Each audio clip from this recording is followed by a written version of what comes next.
ಮೊದಲಿಂದ ಕೊಟ್ಟಿದ್ದೇನೆ. ಸಂವತ್ಸರಕ್ಕೆ ಇನ್ನೊಂದು ಏನು ಹೆಸರು ಅಂತ ಕೊಟ್ಟಿದ್ದೇನೆ, ಅದು 2ನೇ ಕಾಲಮ್, ವರ್ಷ ಅಂತ ಕರೀತಾರೆ ಅಂತ.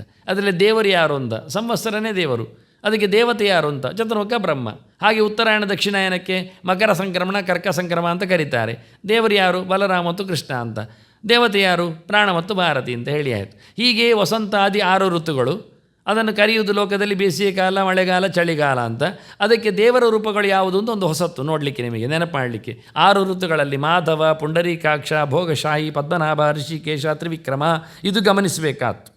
ಅದರ ನಂತರದಲ್ಲಿ 6 ಜನ ದೇವತೆಗಳು: ಕಾಮ, ಅಗ್ನಿ, ವರುಣ, ಗೌರಿ, ಸರ್ಪ, ಈಶ್ವರ. ಇದು ಋತುಗಳಲ್ಲಿ ದೇವರು ಮತ್ತು ದೇವತೆಗಳು ಎರಡನ್ನು ಯೋಚನೆ. ಇದು ಒಂದು ಟ್ಯಾಲಿ ಇಟ್ಕೊಂಡ್ರೆ, ಒಂದು ಕೈಯಲ್ಲಿ ಇಟ್ಟುಬಿಟ್ರೆ ಪಟ್ಟಿ, ದಿನ ಪಂಚಾಂಗ ಓದುವಾಗ ಯಾವ ಋತುವಿಗೆ ಯಾರು ಅಂತ ಪಂಚಾಂಗದಲ್ಲೆಲ್ಲ ಬರೆಯುವುದಿಲ್ಲ. ಅವರು ವಸಂತ ಋತು ಮಾತ್ರ ಬರೀತಾರೆ. ನಾವೇ ಅದನ್ನು ಅಂಟಿಸಬೇಕು, ನಾವೇ ನಮ್ಮ ಪುಸ್ತಕದಲ್ಲಿ ಬರ್ಕೊಳ್ಬೇಕು.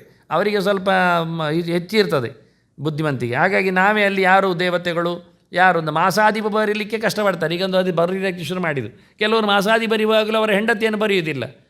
ಅದು ಈಗ ಮಹಿಳಾ ಸಬಲೀಕರಣ, ಹೆಂಡತಿ ಸಮೇತ ನಾರಾಯಣ ರೂಪ ಚಿಂತನೆ ಮಾಡಲಿಕ್ಕೆ ಉಂಟು. ಅದನ್ನು ನಾನು ಆದಷ್ಟು ಕೊಡ್ತಾ ಇದ್ದೇನೆ. ಹಾಗಾಗಿ ಇಲ್ಲಿ ಎಲ್ಲ ಪಟ್ಟಿ ಉಂಟು. ಈ ಬಾರಿ ಪಟ್ಟಿಯನ್ನು ನೋಡಿಕೊಂಡ್ರೆ ಇನ್ನು ಪಂಚಾಂಗದಲ್ಲಿ 4 ಪುಟ ಜಾಸ್ತಿ ಆಗಿ ಇದನ್ನು ಕೊಟ್ಟರೆ ಧರ್ಮಕ್ಕೆ ಸಿಗ್ತದೆ. ಇದನ್ನು ಹಾಗೆ ಬಿಟ್ಟರೆ ಅವರು ಅದನ್ನು ನೋಡಿಕೊಳ್ತಾರೆ. ನಾವು ಮೇಲೆ ಬರೆಯದಿದ್ದರು ಅವರಾದರೂ ಓದಿಕೊಳ್ತಾರೆ. ಮುಂದಕ್ಕೆ ಋತುಗಳ ನಂತರದಲ್ಲಿ ಪಕ್ಷದ್ದಾಗಿದ್ದೇನೆ, ಶುಕ್ಲ ಮತ್ತು ಕೃಷ್ಣ ಪಕ್ಷ. ಅದಕ್ಕೆ ಶುದ್ಧ ಬಹುಳ ಅಂತ ಕರೀತಾರೆ ಸಾಮಾನ್ಯ ಲೋಕದಲ್ಲಿ. ಅನಿರುದ್ಧ ಪ್ರದ್ಯುಮ್ನ ಭಗವಂತನ ರೂಪಗಳು. ಹಾಗೆ ಪ್ರಾಣಭಾರತಿ ಹೇಳಿ ಆಯಿತು. ಮುಂದೆ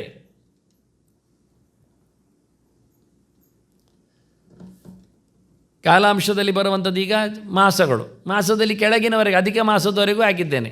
ಚೈತ್ರ ಮಾಸಕ್ಕೆ ಯಾರಿದ್ದಾರೆ, ಇದನ್ನು ಸಂಸ್ಕೃತದಲ್ಲಿ ಕರೆಯುವುದು ಹೇಗೆ ಅಂದರೆ ಮಧು, ಮಾಧವ, ಶುಕ್ರ, ಶುಚಿ, ನಭ, ನಭಸ್ಯ, ಇಶಾ, ಊರ್ಜ, ಸಹ, ಸಹಸ್ಯ, ತಪ, ತಪಸ್ಯ ಅಂತ ಸಂಸ್ಕೃತದಲ್ಲಿ ಆ ಮಾಸವನ್ನು ಕರೀತಾರೆ. ಹಾಗೆ ಹೇಳಿದ್ದೇನು, ಚಿತ್ರ ನಕ್ಷತ್ರದಲ್ಲಿ ಹುಣ್ಣಿಮೆ ಬರಲಿಕ್ಕೆ ಹೋಗಿ ಚೈತ್ರ ಅಂತ ಕರೆದದ್ದು. ಅದು ಮಾಸದ ಹೆಸರಲ್ಲ ನಿಜವಾಗಿ, ಅದು ಲಕ್ಷಣ ಅಷ್ಟೇ. ವಿಶಾಖ ನಕ್ಷತ್ರದಲ್ಲಿ ಚಂದ್ರ ಬರಲಿಕ್ಕೆ ಹೋಗಿ ವೈಶಾಖ ಅಂತ ನಾವು ಕರೆದೆವು, ಅದಲ್ಲ. ನಿಜವಾಗಿ ಹೆಸರೇನು ಕೇಳಿದರೆ ಯಾರ ಹತ್ರ ಹೇಳಿಕ್ಕೆ ಗೊತ್ತಿಲ್ಲ. ಅದು ಜನವರಿ ಅಲ್ವಾ, ಫೆಬ್ರವರಿ, ಅದು ಎಂಥದ್ದು ಹೆಸರ ಕರ್ಮ, ಅದಲ್ಲವೇ ಅಲ್ಲ. ಹಾಗಾಗಿ ಹೆಸರಾಗುವುದು ಯಾವುದು ಕೇಳಿದರೆ ಮಧುಶ್ಚ, ಮಾಧವಶ್ಚ, ವಾಸಂತಿಕವು ಋತು. ಅವರು ಋತುವನ್ನು ಹೇಳ್ತಾರೆ ಯಾವುದು ಏನಿತ್ತು ಅಂತೇಳಿ. ಅದನ್ನು ನಾವು ಕಲೀಲೇ ಇಲ್ಲ ವಾಸ್ತವವಾಗಿ. ಶುಚಿಶ್ಚ, ಶುಕ್ರಶ್ಚ ಅಂತ ಹೇಳಿಕೊಂಡು ಇದಕ್ಕೆಲ್ಲ ಹೆಸರು ಕೊಟ್ಟಿದ್ದಾರೆ ವೇದದಲ್ಲಿ. ಅದಾದರೂ ತಿಳ್ಕೊಳ್ಳಿ ಹೇಳಿ. ವೇದದಲ್ಲಿ ಮಾಸವನ್ನು ಕರೆದ ಹೆಸರುಗಳನ್ನು 12 ಹಾಕಿದ್ದೇನೆ. ಅಧಿಕ ಮಾಸಕ್ಕೆ ಲೋಕದಲ್ಲಿ ಚಾಲ್ತಿಯಲ್ಲಿ ಮನಮಾಸ ಕರೀತು, ಸಂಕ್ರಾಂತಿ ಇಲ್ಲದ ಮಾಸ, ಅದು ಅಧಿಕ ಅಂತೇಳಿ ಅದಕ್ಕೆ ಅದೊಂದು ಹೆಸರಿಟ್ಟಿದ್ದೇನೆ. ಇನ್ನು ಈ ದೇವರು ಯಾರು ಕೇಳಿದ್ದು ಇದು ಹೊಸತ್ತು ಮಾಸಕ್ಕೆ. ವಾಸ್ತವವಾಗಿ ವಿಷ್ಣು, ಮಧುಸೂದನ, ತ್ರಿವಿಕ್ರಮ, ವಾಮನ, ಶ್ರೀಧರ, ಋಷಿಕೇಶ, ಪದ್ಮನಾಭ, ದಾಮೋದರ, ಕೇಶವ, ನಾರಾಯಣ, ಮಾಧವ, ಗೋವಿಂದ.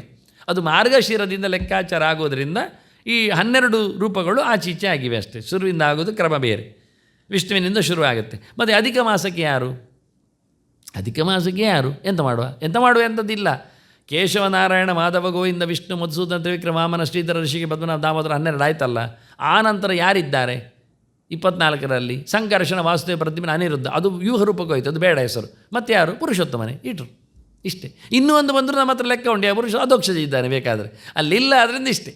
ಅಂದರೆ ಪುರುಷೋತ್ತಮ ಇಟ್ಟದ್ದು ಯಾಕೆ ಕೇಳಿದರೆ ಯಾದಿಯಲ್ಲಿ ಬಂದದ್ದಕ್ಕೆ ಇಟ್ಟದ್ದು. ಅದರಿಂದ ಅಷ್ಟು ಭಗವಂತನ ರೂಪಗಳಿದ್ದ ಹಾಗೆ 12 ದೇವತೆಗಳು ಇದ್ದಾರೆ. ಅದು ವಿಶೇಷ. ಅರುಣ, ಇದು ಯಾರು ನೋಡಿಕೊಂಡಿಲ್ಲ, ಇದು ವೇದದಲ್ಲಿ ಹೇಳಿದ ದೇವತೆಗಳ ಪಟ್ಟಿ. ಇದು ಅರುಣ, ರಜಸ್ಸು, ಪುಂಡರೀಕ, ವಿಶ್ವಜಿತ್ ಎಲ್ಲ ಇದು ಕಲಿಬೇಕಾದ್ದು ವಾಸ್ತವವಾಗಿ. ಯಾರು ದೇವತೆಗಳು ಅಂತ ಭಗವಂತನ ರೂಪಗಳು ಗೊತ್ತಿದೆ ನಮಗೆ. ಇನ್ನು 12 ಸೂರ್ಯನನ್ನು ಹೇಳಲಿಕ್ಕೆ ಹೋಗ್ತಾರೆ, ಅದು ಬೇರೆ ರೀತಿ ಆಯಿತು. ಮಾಸಕ್ಕೆ ಹೇಳಿದ ವೇದದಲ್ಲಿ ಹೇಳಿದ ಕತೆ ಹೀಗಿದೆ. ನೆಕ್ಸ್ಟ್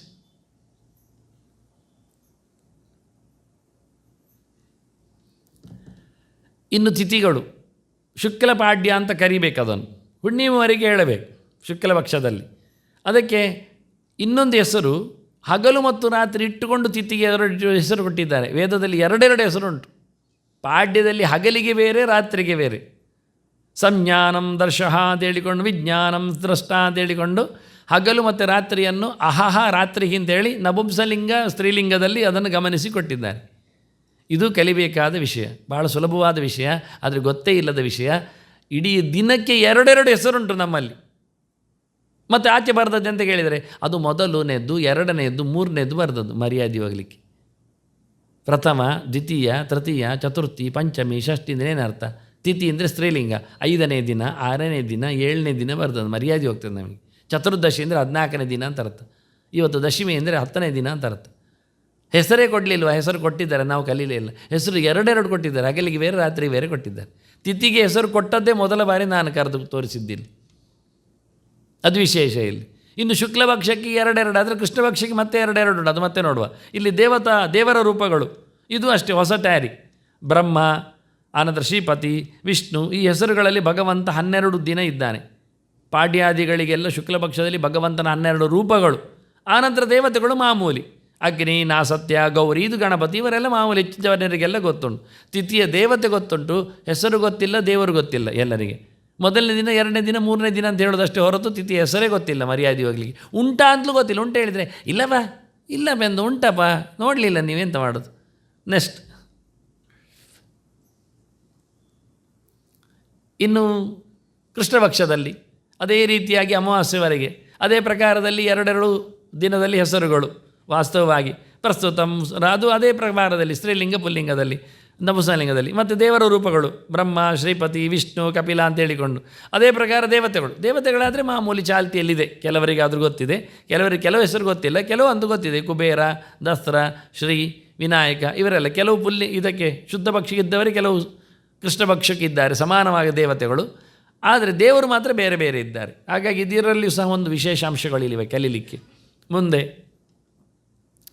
ಇನ್ನು ಉಳಿದದ್ದು ನಕ್ಷತ್ರಗಳು ಶುರುವಾಗುವುದು ಮಾತ್ರ ವೇದದಲ್ಲಿ ಕೃತ್ತಿಗೆಯಿಂದ ಶುರು, ಅದು ತಿಳ್ಕೊಳ್ಬೇಕು. ಕೃತ್ತಿಕಾ ನಕ್ಷತ್ರ ಅಗ್ನಿರ್ದೇವತಾ ಅಂತ ಶುರುವಾಗ್ತದೆ, ಕೊನೆಯಾಗುವುದು ಭರಣಿ ನಕ್ಷತ್ರದಲ್ಲಿ. ಭರಣಿ ನಕ್ಷತ್ರ ಯಮೋ ದೇವತಾ ಅಂತ. ಆದ್ದರಿಂದ ಭರಣಿ ಕೃತ್ತಿಗೆ ಆಗುವುದಿಲ್ಲ. ಯಾಕೆ ಕೇಳಿದರೆ ಅದು ತುದಿ ಕಡೆ ಅಂತ ಅರ್ಥ. ಸಾಮಾನ್ಯವಾಗಿ ನಾವು ಅಲಸಂಡೆ ತಂದರೆ ಅದರದ್ದು ತುದಿ ಮತ್ತು ಕಡೆ ತೆಗೆಯುವುದಿಲ್ವ? ಬೀನ್ಸ್ ಅದು ತುದಿ ಕಡೆಯೆಲ್ಲ ತೆಗೆಯುವುದಿಲ್ಲ, ಬೆಂಡೆದು ತುದಿ ಕಡೆಯೆಲ್ಲ ತೆಗೆಯುವುದಿಲ್ವ? ಹಾಗೆ ಆಚೆ ಈಚೆದ್ದು ತೆಗಿಲಿಕ್ಕೋಸ್ಕರ ಕೃತ್ತಿಗೆ ಆರಂಭ, ಭರಣಿ ಕಡೆ. ಕೃತ್ತಿಗೆ ಬೆಂಕಿ, ಭರಣಿ ಸಾವು, ಯಮ. ಆ ಎರಡು ಬೇಡ ಅಂತ. ಕೃತ್ತಿಗೆಯಲ್ಲಿ ಶುರು ಮಾಡಿದರೆ ಸುಟ್ಟೋಗ್ತದೆ ಕೆಲಸ, ಭರಣಿಯಲ್ಲಿ ಶುರು ಮಾಡಿದರೆ ಸತ್ತೋಗ್ತದೆ ಕೆಲಸ ಅಂತ. ಹಾಗಾಗಿ ಭರಣಿ ನಕ್ಷತ್ರ ಬಿಡಲಿಕ್ಕೆ ಹೇಳಿದ್ದು ಅದಕ್ಕೆ. ಭರಣಿ ಕೃತ್ತಿಗೆ ಅಂದರೆ ಅದು ಒಟ್ಟೊಟ್ಟಿಗಿಲ್ಲ, ಒಂದು ಕಡೆ ಒಂದು ಕೊಡಿಯಲ್ಲಿ ಉಂಟು. ಅದರಿಂದ ವೇದದಲ್ಲಿ ಶುರುವಾಗೋದು ಕೃತ್ತಿಗೆಯಿಂದ, ಅಲ್ಲಿಂದ ನಾನು ಶುರು ಮಾಡಿದ್ದೇನೆ. ಅದಕ್ಕೆ ಹೆಸರುಗಳು ಕೊಟ್ಟಿದ್ದಾರೆ ಅವರು, ಷಡ್ತಾರ ಅಂತ. 6 ನಕ್ಷತ್ರದ್ದು ಅಂತ ಅದಕ್ಕೆ ಹೆಸರು ಬೇರೆ ಬೇರೆ ಭಾರಿ ಚೆನ್ನಾಗಿದೆ. ನಕ್ಷತ್ರಕ್ಕೂ ಇನ್ನೊಂದು ಹೆಸರು ಯಾರಿಗೂ ಗೊತ್ತಿಲ್ಲ, ಅದೆಲ್ಲ ಕೊಟ್ಟಿದ್ದೇನೆ. ದೇವರ ರೂಪವನ್ನು ಬರೆದಿದ್ದೇನೆ. ವಿಷ್ಣು, ವಷಡ್ಕಾರ, ಅದು ಎಲ್ಲ ಅಲ್ಲ, ಕೆಲವು ಬಂದಿದೆ, ಅದು ಹೇಳಿಕೊಟ್ಟದ್ದನ್ನು ಇಟ್ಟಿದ್ದೇನೆ. ಮುಂದೆ ದೇವತೆಗಳು ಅದು ಮಾಮೂಲಿ, ಎಲ್ಲರಿಗೂ ಗೊತ್ತುಂಟು. ಕೃತ್ತಿಕಾ ನಕ್ಷತ್ರ ಅಗ್ನಿರ್ ದೇವತಾ ಅಂತ, ಅಗ್ನಿ, ಪ್ರಜಾಪತಿ, ಸೋಮ, ಇದು ಮಾಮೂಲಿ ನಕ್ಷತ್ರ ದೇವತೆ. ಸರಿ, ನೆಕ್ಸ್ಟ್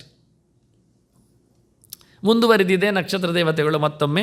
ಅದರಲ್ಲಿ ಇನ್ನೊಂದು ಹೆಸರು ಉಂಟು, ದೇವರ ರೂಪಗಳುಂಟು, ದೇವತೆಗಳನ್ನು ಕೊಟ್ಟಿದ್ದೇನೆ. ಕೊನೆಗೆ ನಕ್ಷತ್ರಗಳು ಮುಗಿದಾಗ ಒಂದು ಅಭಿಜಿತ್ ಒಂದುಂಟು. ಅಭಿಜಿತ 28 ನಕ್ಷತ್ರಾಣಿ ಅಂತ ವೇದ ಹೇಳ್ತದೆ. ಅಭಿಜಿತ್ ನಕ್ಷತ್ರವನ್ನು ಸೇರಿಸಲಿಕ್ಕುಂಟು ಮಾರಾಯ, 28 ಅಂತ ಅರ್ಥ. ಅದು ಶ್ರವಣದ ಎಡೆಯಲ್ಲಿ ಬರ್ತದೆ ಅಂತಾರೆ. ಅದು ಜನರಿಗೆ ಹುಟ್ಟುವಾಗ ಸಿಗುವುದಿಲ್ಲ, ಎಡೆಯಲ್ಲಿ ಉಂಟದು. ಆದ್ದರಿಂದ ಅದಕ್ಕೂ ದೇವತೆಗಳಿದ್ದಾರೆ. ಹೋಮ ಹವನ ಪದ್ಧತಿಯಲ್ಲಿ ನಕ್ಷತ್ರ ಶಾಂತಿಯಲ್ಲಿ ಅವರನ್ನು ಸೇರಿಸಿಕೊಳ್ಳಿಕ್ಕೆ ಬರ್ತದೆ. ಅದಕ್ಕೂ ಹೆಸರು, ಅದಕ್ಕೂ ಚಿಂತನೆಯನ್ನು ಇಟ್ಟಿದ್ದೇನೆ. ಕೊನೆಗೆ 7 ವಾರಗಳ ರೂಪಗಳಿವೆ, ಅದಕ್ಕೆ ಬೇಕಾದ ಹೆಸರುಗಳಿವೆ, ದೇವತೆಗಳಿದ್ದಾರೆ, ಚಿಂತನೆಯೂ ಬಂದಿದೆ.